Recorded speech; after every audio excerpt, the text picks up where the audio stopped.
Hi, I'm Sophie, and I am the winner of Survivor South Pacific, and this is Reality Wanted.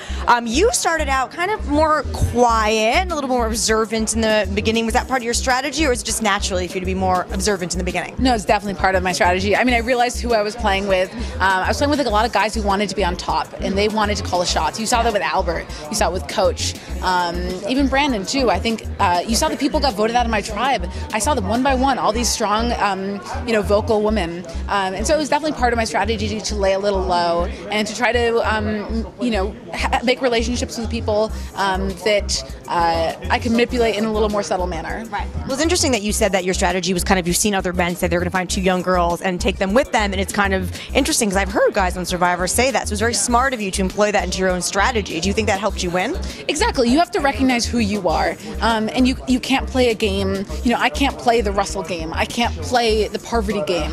I'm not a great flirt. But I am very observant, and I'm good at just being logical and thinking. And so I just made sure I use those strengths, and I went with it. Yeah, it definitely was the reason I won. Yeah, you had a little bit of tears there, an emotional moment, and that happens on all reality shows. I mean, you're out there, it's exhausting. I don't know how people don't cry like the whole time, legitimately. But do you think that helped you in a way because people thought that you were being maybe cold or bratty or insensitive, and then they saw the softer side of you? Well, I mean, the reason they were calling me an arrogant bitch or whatever was because I wasn't showing the softer side of me, because that's not who I am. I have this hard exterior. I'm pretty blunt. And I think that when you only know people for less than 10 days, as I did, they don't get to see the inside. And I think that even though at the time I wasn't thinking strategically, I was just really upset. And then I got back to the beach and I started thinking about it, and I thought, this is exactly what they wanted to see. They wanted to see that I am a human being and not an ice queen.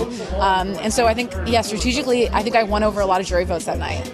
Do you think if Ozzy had been in the final three with you, do you think you would have won? Do you think it would have been closer? It's funny because at first I was like, I don't know if people like Ozzy that much. Maybe I'll take him to the end.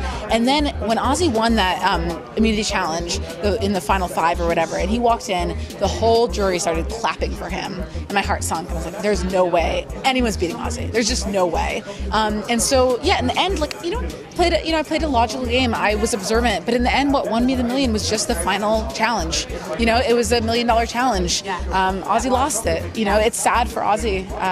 It was funny because the man who couldn't be out-challenged finally lost it. He lost on a challenge. He didn't lose in a social game this year. He lost in a challenge. So do you feel that for you lost, that you won on challenges, or was your social game the thing that got it for you more? Because you were also kind of pulling the strings for Coach a little bit. I mean, Coach seems to think he masterminded this whole thing, but he kind of didn't. He kept flip-flopping and not knowing anything. Things, right? Coach thinks a lot of himself, of the world.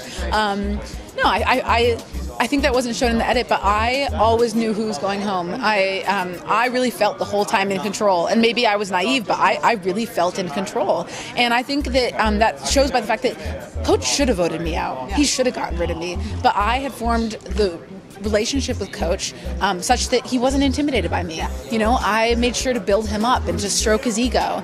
And so, in the end, I think whoever won because they were the best. And that was me. What are you going to do with this money? I mean, I have to pay for medical school. It's expensive. So I'm going to do that. And then I want to travel, and I'm going to buy everybody drinks tonight. So I feel like the drinks are going to be free wherever you go. I feel like, reality stars get a little special treatment, especially when you win Survivor. So congratulations. Thanks for spending time with RealityWanted.com.